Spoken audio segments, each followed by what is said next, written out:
வணக்கம் உறவுகளே, நான் சுவிஸ்மாலா. நான் நல்ல நிலைமை இருக்கிறேன். நீங்கள் எல்லாரும் இப்படி நீங்கள் எல்லாரும் நல்ல நிலைமை இருப்பீங்கன்னு சொல்லித்தான் நினைக்கிறேன். இன்றைக்கி பார்த்தீங்கன்னு சொன்னால் என்னுடைய வீட்டு தோட்ட வேலைகள் எல்லாத்தையும் ஆரம்பிக்கலாம்னு சொல்லி முடிவு செய்து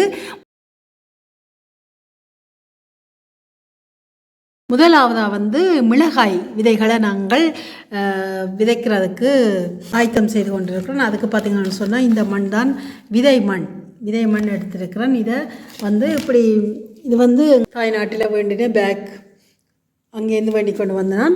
இந்த பேக்கை நான் தெரிவு செய்ததுக்கு காரணம் என்னென்னு சொன்னால், நார்மலாக செத்தல் மிளகாய் கண்டுகள் அல்லது கத்திரிக்காய் கண்டுகள் வைக்கிறேன்னு சொன்னால் தை அல்லது மாசி மாதத்திலே நாங்கள் உள்ளரங்கம், அதாவது உள்ளுக்குள்ளே நாங்கள் ஆரம்பிச்சிருக்க வேணும். கொஞ்சம் லேட்டாக போயிட்டது. என்னபடியாக இந்த பேக்கை நான் தெரிவு செய்திருக்கிறேன். இந்த பேக்கில் என்ன விசேஷம்னு சொன்னால், விதைகள் விரைவில் வெடித்து எங்களுக்கு விரைவான ஒரு வளர்ச்சியை தரும். அதுக்காகத்தான் தெரிவு செய்திருக்கிறேன். அதுக்காக இந்த மண்ணை இதுக்குள்ள நிரப்புறேன். பார்த்திங்கன்னு சொன்னால் இந்த விதை மண்ணுகளை இப்படி நான் நிரப்பி இருக்கிறேன். இந்த பேக்கில் கொஞ்சம் இடத்தை விட்டுட்டு மிச்ச பகுதி முழுக்க நான் மூடியிருக்கிறேன்.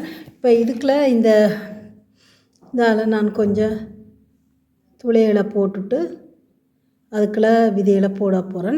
ஒரு விதையாக 1-2 விதை போட்டால் இன்னும் நல்லது. ஆனால் எனக்கு நிறைய கண்டுகள் தேவையானபடியாக இப்படி போடுறேன். பிறகு நாங்கள் பிரித்து எடுக்கலாம்னு நினைக்கிறேன். பாருங்க, இப்படித்தான் போடுறேன். இப்படி துளையில் போட்டுட்டு கொஞ்சம் உள்ளுக்கணங்கள் தள்ளி விட்டுட்டு மேலால் இப்படி மூடி விட்டால் காணும். எடுத்துருக்கிறேன். தண்ணியை இப்படி ஸ்ப்ரே பண்ணி விட்டோம்னு சொன்னால் சரி.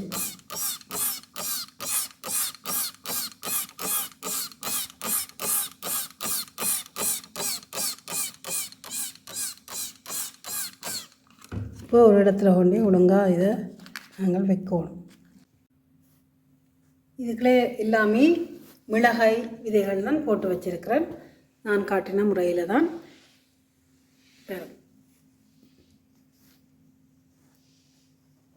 அதே மாதிரி இங்கேயும் நான் இந்த கருத்த பையலெல்லாம் தயார் நிலையில் வச்சுருக்கிறேன். கத்தரிக்காய் இன்னும் வேறு விதமான மிளகாய்கள் விதைகளை போடுறதுக்கு. இது எங்களோட இலங்கை இன மிளகாய் விதைகளைத்தான் நான் இதுக்குள்ள, அதாவது நாளாந்த பாவனையில் சேர்த்த விதைகள், நான் சேகரித்த விதை தான். இனித்தான் நான் கடையில் வாங்கின விதைகள் எல்லாம் போட போகிறேன். அதையும் உங்களுக்கு காட்டுறேன். அடுத்ததாக நான் போட போகிற விதை பாருங்கள், மிளகாய் என்று தான் இருக்குது. உள்ளூர் மூட்டை கொச்சி என்று இருக்குது. அதில் தமிழால் அப்படி எழுதி இருக்குது. இது என்னபடியாக இது ஸ்ரீலங்காவின் உள்ளூர் தயாரிப்பு மிளகாய். இந்த பாருங்கள், உள்ளூர் மூட்டை கொச்சி என்று சொல்லி அதில் எழுதி இருக்குது. இந்த விதையைத்தான் நான் போட போகிறேன். பாப்போம் அப்படி இருக்குதுன்னு சொல்லி. பாருங்கள், ஓப்பன் பண்ணி பார்த்தா சாதாரண மிளகாய் விதை மாதிரி தான் இதுவும் இருக்குது. பாருங்க,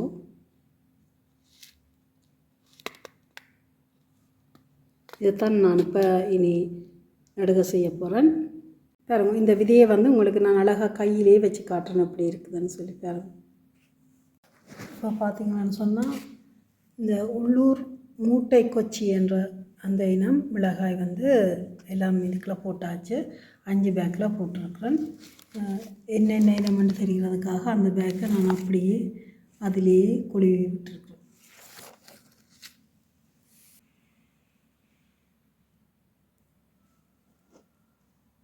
இப்போ பார்த்தீங்கன்னு சொன்னால் இங்கே கதவு இதுக்கெல்லாம் நல்ல வெளிச்சம் வருது. அப்போ வெளிச்சம் உள்ள பகுதியை தெரிவு செய்து தான் நான் வச்சுருக்கிறேன். இப்படி வெளிச்சமான பகுதியில் நீங்கள் வச்சிங்கன்னு சொன்னால் சூரிய ஒளி அதுக்கு கிடைக்கும். இதில் பார்த்தீங்கன்னு சொன்னால் உருளைக்கிழங்கு விதைகள். இது ரோஸ் கலர் உருளைக்கிழங்கு. பாருங்க, இது நல்ல சத்தன்னு சொல்லுவேன். இது நான் விதைக்கண்டு சொல்லி இந்த கிழங்கு எதுவுமே வேண்டே இல்லை.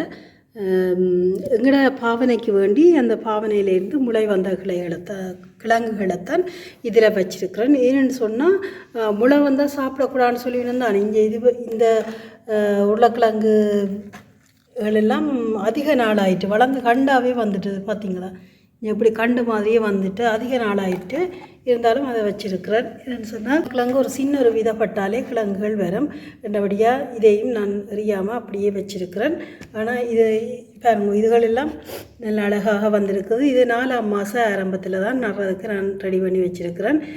இதில் எல்லா பகுதியிலும் வந்து விதைகள் வந்திருக்குது. பார்த்திங்கன்னு சொன்னால் பாருங்கள், முளைகள் எல்லாம் வந்திருக்குது.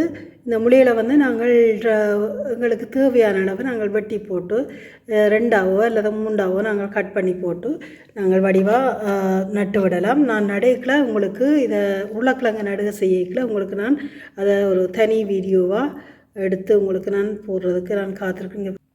பாருங்க எப்படி இருக்குன்னு சொல்லி.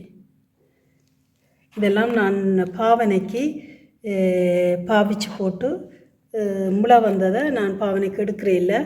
சாப்பாட்டுக்கு நான் முளை வந்த உருளைக்கிழங்குகளை எடுக்கிறேன். யாராக இருந்தாலும் எடுக்கக்கூடாது.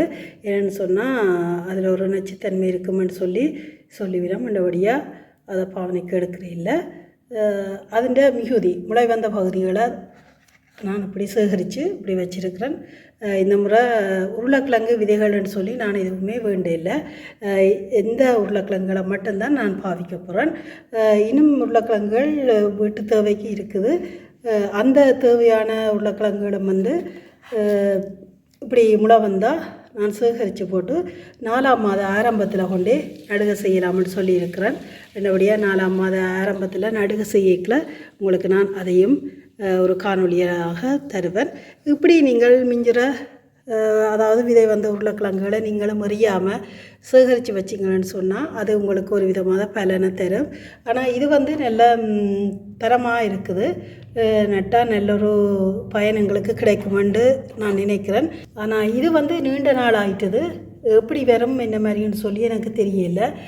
சில இடங்களில் நான் கேள்விப்பட்டிருக்கிறேன்.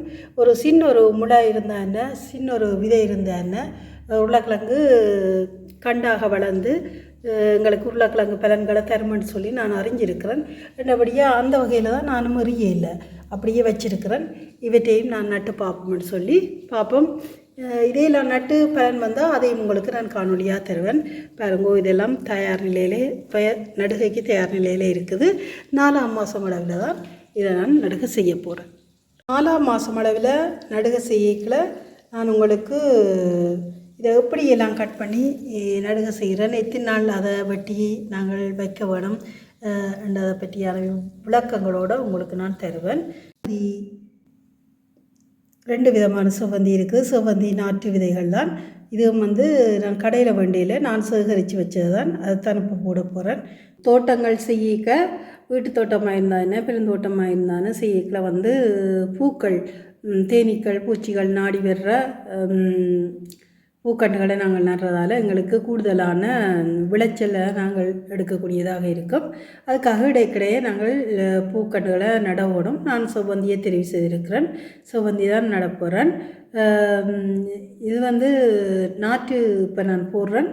எப்படி போடுறேன்னு சொன்னால், இது வந்து பழைய மண். இந்த பழைய மண்ணோட நான் வந்து அந்த பயிர்கள் விரைவாக முளைக்க பண்ணுற மண் தான் நான் தெரிவு செய்தேன். அதையும் சேர்த்து கலக்கிறேன். ரெண்டையும் கலந்து தான் இந்த விதையை நான் போட போகிறேன்.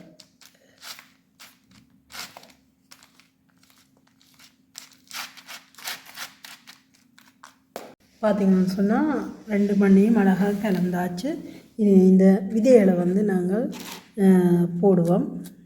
இதுக்குள்ள வந்து வேறு விதைகளும் கொஞ்சம் கலந்துருக்குது. கலந்து போட்டு நாங்கள்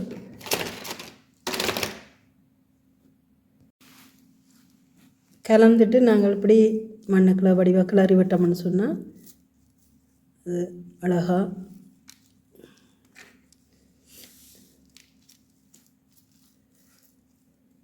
கொஞ்சம் மூடுற மாதிரி கிளறுனா நல்லது.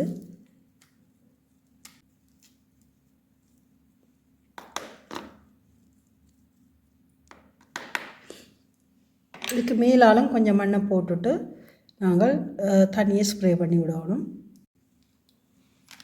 கொஞ்சம் மேலாலும் கொஞ்சம் மண்ணை போடுவோம்.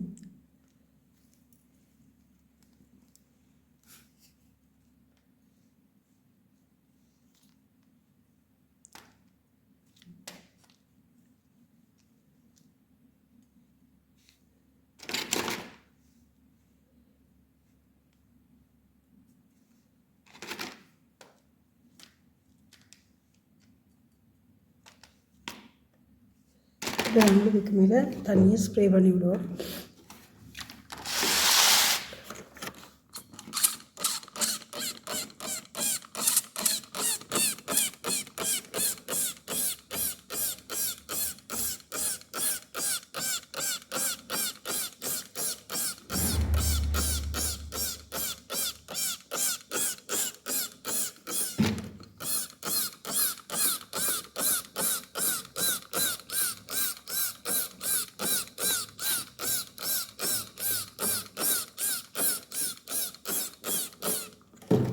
இப்போ இதை நாங்கள் காற்று வெளிச்சம் உள்ள பகுதியில் இதை பார்த்தீங்கன்னு சொன்னால் நான் மிளகாய் இதுக்குள்ளேயும் போட்டிருக்கிறேன், இங்கேயும் போட்டிருக்கிறேன். அதுக்கு அருகில் தான் இந்த சுவந்து விதைகளையும் வச்சிருக்கிறேன். பாருங்கள், நல்ல வெளிச்சம் படக்கூடிய மாதிரி தான் இந்த விதையையும் வச்சிருக்கிறேன்.